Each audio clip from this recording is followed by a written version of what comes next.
Good morning guys, welcome to my YouTube channel civil IQ। Friends, अभी हम 221 से लेके 230 तक के क्वेश्चन देखेंगे इरिगेशन इंजीनियरिंग के। तो लेट्स स्टार्ट। और इसके बाद हमारे 18 क्वेश्चन रहेंगे बाकी। टोटल हमारे 248 क्वेश्चन है। तो यहाँ पे 230 क्वेश्चन हम अभी ख़त्म करके फिर हमारे 18 क्वेश्चन रहेंगे। उसके बाद हमारा सब्जेक्ट ये ख़त्म हो जाएगा। तो let's C, which of the following constitute the basic assumption of unit hydrograph theory. तो यूनिट हाइड्रोग्राफ थियरी के बेसिक अजम्पशन क्या रहेंगे? तो फ्रेंड्स, पहला, non linear response and time invariance, non linear time invariance and linear response, linear response and linear time variance, time invariance and linear response. तो इसमें से कौन सा राइट है? यूनिट हाइड्रोग्राफ थियरी के लिए कौन सा मैच हो रहा है फ्रेंड्स? तो invariance and time, linear and invariance हमारा यहाँ पे आंसर बनेगा। Linear and in time invariance हमारा आंसर बनेगा। ओके, डी इज आंसर बनेगा। कैसे बनता है? तो लेट्स सी। तो time invariance and linear response are the two basic assumption of unit hydrograph theory. पहला, okay, time invariance and linear response ये बेसिक असम्पशन है। उसके बाद rainfall excess occur in uniformly over the basin. Rainfall axis होना, ये rainfall excess occur uniformly over the basin. उसके बाद the distribution of storm over the basin is uniform. यहाँ का स्टॉर्म का डिस्ट्रीब्यूशन यूनिफॉर्म रहता है। तो बी, ये सब असम्पशन है। तो हमारा राइट आंसर बनेगा 2 to 1 में डी राइट आंसर बनेगा। उसके बाद the following parameter related to design of weir on permeable foundation. तो इनमें से कौन से पैरामीटर वियर्स के लिए पैरामीटर से रिलेटेड है? तो score depth, axis gradient, uplift pressure on unbalance head. तो फ्रेंड्स, इनमें से कौन कौन से पैरामीटर्स है? तो पहले हम देखेंगे, design a principle of weirs is a permeable foundation. Weirs के लिए डिजाइन के जो प्रिंसिपल है उसमें परमेबल फाउंडेशन के कौन कौन से है?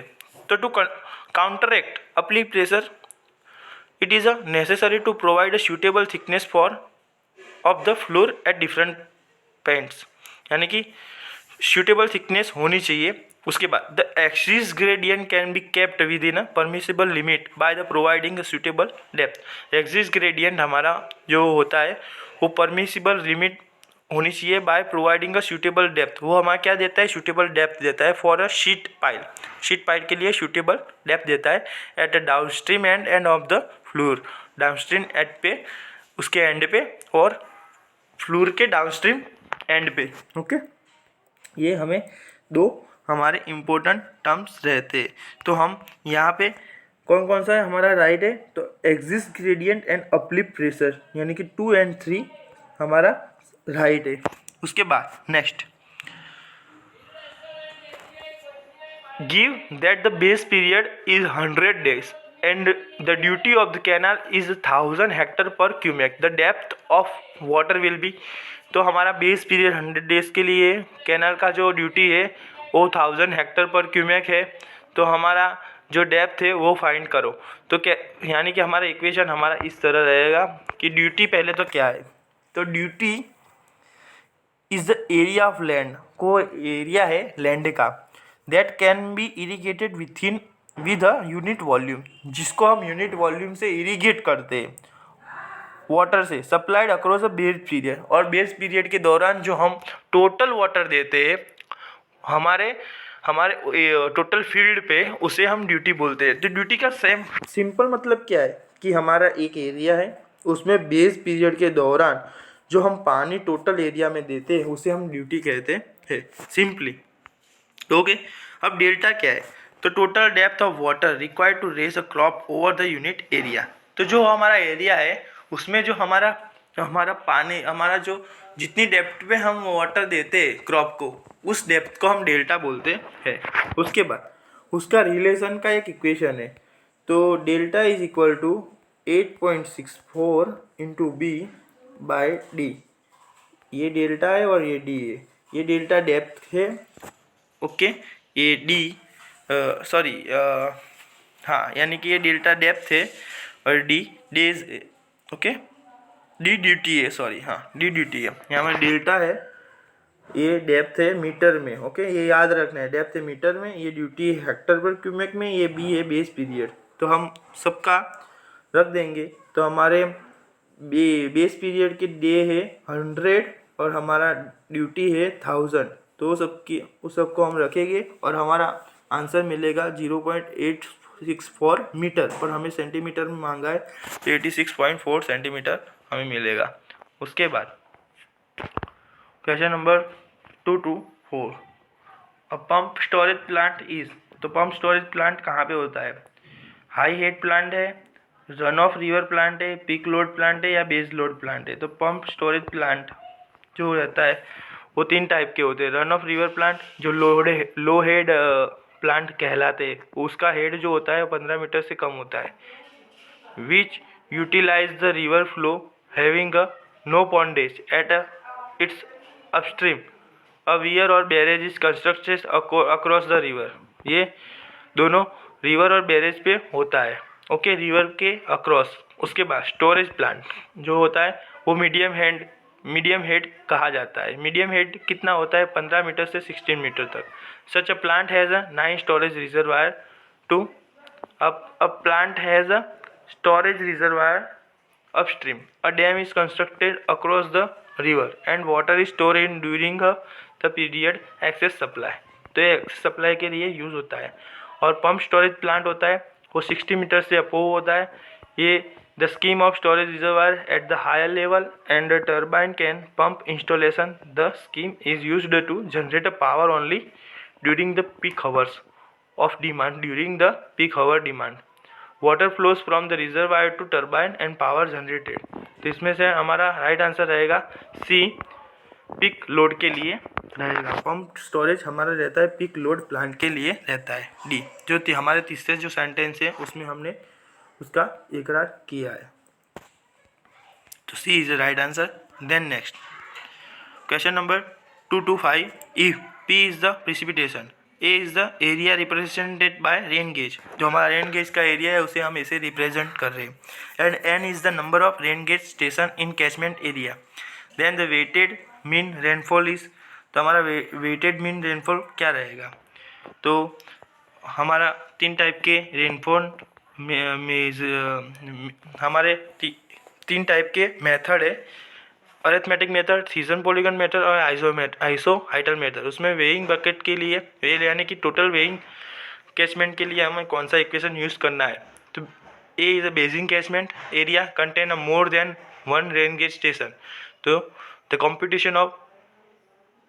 computation of the average precipitation और रेनफॉल में be done by following method. तो अरिथमेटिक मेथड में क्या होता है, जो हमारे प्रेसिपिटेशन है उसमें P1 जो रेन गेज के लिए P1, दूसरे रेन गेज के लिए P2, तीसरे रेन गेज के लिए P3 और n रेन गेज के लिए Pn, और टोटल कितने हैं रेन गेज उससे हम यानी कि डिनोमीटर में डिवाइड कर देते हैं। तो इस तरह निकलता है। उसके बाद सीजन पॉलीगन मेथड है, उसमें एरिया जो कैचमेंट डिफरेंट कैचमेंट, पहला कैचमेंट एरिया और पहला प्रेसिपिटेशन, उसके बाद दूसरा कैचमेंट एरिया, दूसरा प्रेसिपिटेशन, ऐसे n कैचमेंट एरिया और n precipitation.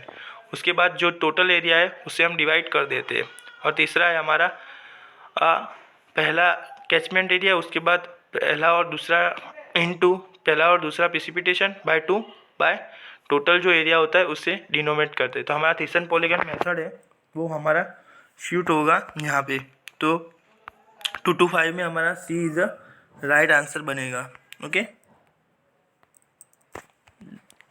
Then next depth area duration curve of precipitation are drawn as. Depth area duration curve में प्रेसिपिटेशन का ग्राफ कैसे हम ड्रॉ करते हैं?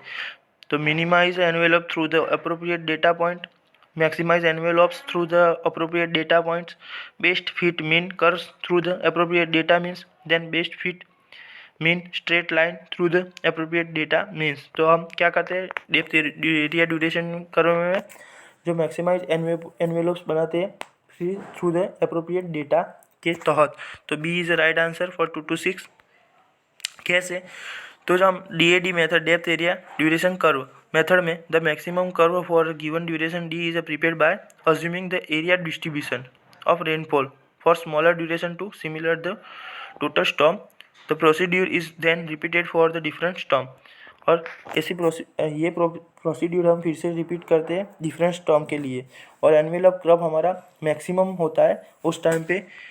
कैसे? Depth area for duration D is obtain a similar procedure, various value of result, various value of D result पे लिए इसका जो मैक्सिमम रहता है in a family of envelope curve is maximum depth, जो डेप्थ रहती है वो मैक्सिमम रहती है वर्सेस एरिया के वर्सेस जो डेप्थ रहती है वो मैक्सिमम रहती है। Duration as the third parameter, this curve are called DAD। तो इन सिंपली यहाँ पे क्या है कि हमें मैक्सिमम कर्व फाइंड करना है ड्यूरेशन D में, और इसके लिए हम ग्राफ बनाएंगे, और वो जो ग्राफ में जो एनवेलप रहेगा वो मैक्सिमम कर के लिए मैक्सिमम रहेगा, यानी कि ज़्यादा रहेगा। और उससे हमारा क्या मिलेगा, हमें हमारे जो D की वैल्यू है वो मिलेगी ड्यूरेशन और ये ग्राफ्स में। तो इस तरह हमारा जो एनवेलप रहता है, maximize envelope through the appropriate data point. Okay, B।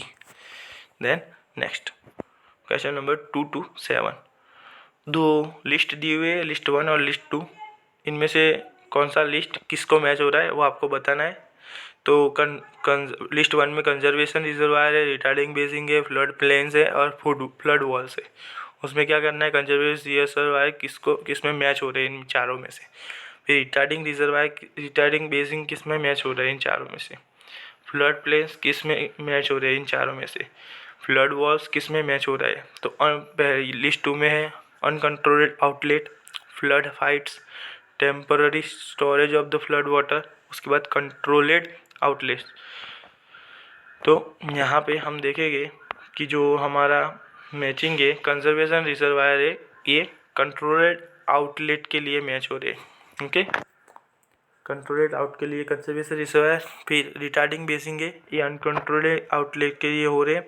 उसके बाद हमारा जो क्वेश्चन है जो है फ्लड बेसिंग है, हमारा किसके लिए, यानी कि पहला है वो चौथे के लिए मैच हो रहा है, और फिर दूसरा है वो पहले के लिए मैच हो रहा है। तो फिर हमारा दो ऑप्शन बचे हैं, तो वो किसके लिए मैच हो रहा है फिर हमें देखना है। तो हमारा सी है वो temporary storage of flood water के लिए मैच हो रहा है, और D है हमारा वो फ्लड फाइटिंग के लिए मैच हो रहा है। तो हमारा C is the right answer रहेगा यहाँ पे फॉर क्वेश्चन नंबर 2 to 7 में। C is the right answer, चौथा, पहला, दूसरा और तीसरा। ओके, इस तरह हमारे मैचिंग हो रहे हैं। तो चौथा, पहला, तीसरा, दूसरा, चौथा, पहला, तीसरा और दूसरा, इस तरह हमारा C is the right answer रहेगा। उसके बाद the following 4 hydrological features have to estimate or taken as an input before one can compute then flood hydrography and catchment। तो फ्रेंड्स इन सिंपल हमें क्या करना है, ये प्रोसेस के आधार पे हमें इसको सेट करना है कि पहला यूनिट हाइड्रोग्राफ आता है या रेनफॉल आता है या इन्फिल्ट्रेशन आता है यानी बेस फ्लो आता है। इसकी पूरी प्रोसेस के तहत इसको सेट करना है कि बेस फ्लो लास्ट में आता है वो हमें पता है, उसके बाद यूनिट हाइड्रोग्राफ आता है, उसके बाद इन्फिल्ट्रेशन आता है, उसके बाद सबसे पहले यानी कि रेनफॉल हाइड्रोग्राफ आता है। तो सबसे पहले क्या आता है फ्रेंड्स, रेनफॉल हाइड्रोग्राफ हमें दिया होता है जो हाइड्रोग्राफ होता है। उसके बाद हम क्या करते हैं, इसको इन्फिल्ट्रेशन फाइंड कर देते हैं, इन्फिल्ट्रेशन इंडेक्स यानी कि 5 फाइंड कर देते हैं। उसके बाद हम क्या करते हैं, उसके बाद जो होता है हम यूनिट हाइड्रोग्राफ फाइंड करते हैं और लास्ट में हम उसको प्लस कर देते हैं बेस फ्लो से। ओके, तो इस तरह की पूरी प्रोसेस होती है। चलो देखते हैं। तो हम पहले क्या करते हैं, first determine the rainfall hydrograph, यानी कि RH हमें फाइंड कर देते हैं। Okay, then infiltration index, the effective rainfall can be determined. तो उससे क्या होता है, effective rainfall ERH, effective rainfall hydrograph हम फाइंड कर देते हैं। Okay, determine the rainfall hydrograph and infiltration index. Okay, फिर हम क्या करते हैं, उसको मल्टीप्लाई करते हैं ऑर्डिनेट से यूनिट हाइड्रोग्राफ से, और उससे हमें क्या मिलता है, direct run of hydrograph DRH मिल जाता है। इनटू करते हैं तो हम क्या मिलता है, DRH मिलता है। And finally add base flow एक हमने एग्जांपल गिना था यही इसके आगे के लेक्चर में। उसमें पहले हमें क्या दिया हुआ था, एक टाइम दिया हुआ था और हाइड्रोग्राफ दिए हुए थे। उसके बाद हमने उनको 2 रेनफॉल दिए थे 4.6 पे और 3.5 पे। तो हमने क्या किया था, इससे इंटू कर दिया था पहले, ये जो है उस दोनों को इंटू किया, फिर हमको DRS मिल गया उसमें सब, और फिर हमने प्लस करके जो हमें DRS मिला उसमें जो पीक था उसमें हमने बेस फ्लो ऐड किया। तो बेस फ्लो हम कुछ सबसे लास्ट में मिलता है। तो ये पूरी प्रोसेस होती है। तो उसका स्टेप इस तरह से रहता है कि पहले हमें मिलता है रेनफॉल हाइड्रोग्राफ, उसके बाद हम इन्फिल्ट्रेशन इंडेक्स बना देते हैं, उसके बाद उसको इंटू करने यानी कि जो वैल्यू होती है इनको इंटू करते हैं तो यूनिट हाइड्रोग्राफ मिलता है और लास्ट में हमारा बेस फ्लो मिलता है। तो C is the right answer for this question. ये हमारा ES में भी आ चुका है और GPSC में भी आ चुका है इसके स्टेप। उसके बाद फिर से क्वेश्चन है match list 1 and list 2। Okay, ये तो किसके लिए कौन सा है तो हमें देखना है। तो यहाँ पे लिस्ट 1 में टेल वाटर करो, मच अबोव जंप हाइट करो, देन टेल वाटर करो स्लाइटली अबोव जंप हाइट करो, टेल वाटर करो कॉन्साइड विद जंप हाइट करो, देन टेल वाटर करो बिलो द जंप हाइट करो। यहाँ पे दिया हुआ है basin at bed level, sunk basin, ski jump bucket and sloping apron. तो यहाँ पे हमारा आंसर कौन सा रहेगा हम देखेंगे। पहले जो हमारा आंसर रहेगा यानी कि 229 में हमारा तो इस तरह से रहेगा कि जो tail water curve much above the jump height करो तो उसमें स्लोपिंग एप्रॉन रहेगा 4। उसके बाद tail water curve slightly above the jump height तो उसमें स्काई बकेट रहेगा। Tail water curve coincide with jump height curve तो उसमें हमारा बेसिन एट लेवल रहेगा। और tail water curve below the jump height curve उसमें संक बेसिन रहेगा। तो हमारा C is the right answer रहेगा, सी। Okay, C is the right answer रहेगा। उसके बाद the standard project flood is, तो ये क्या है, स्टैंडर्ड प्रोजेक्ट फ्लड क्या है, तो derive from the probable maximum precipitation in the region, derive from the severe most meteorological condition anywhere in the country, then the flood with the return period of 1000 years, then same as the probable maximum। Okay, तो 230 में friends B is right answer होता है। Gupta and Gupta में हमको ये दिया हुआ है। तो ये क्या है, derive from the severe most meteorological condition in anywhere in India. ये एक सीवर मोस्ट मेट्रोलॉजिकल कंडीशन है पूरे इंडिया के कोई भी कोने में। कैसे, तो flood that will be result from sewer combination. ये फ्लड होता है, ये रिजल्ट है सीवर कॉम्बिनेशन का। किसका मेट्रोलॉजिकल और हाइड्रोलॉजिकल फैक्टर अफेक्ट करते हैं। That are reasonably application to the region extremely rare combination of factor excluded. तो ये एप्लीकेशन है रीजन एक्सट्रीमली रेयर कॉम्बिनेशन के फैक्टर के एक्सक्लूडेड, उसके सिवा के। इंक्लूडेड होता है तो उसके ऐड होके होता है, ये एक्सक्लूडेड। ओके फ्रेंड्स, तो B is the right answer for question 230 के। Okay, thank you for watching my video, thank you so much.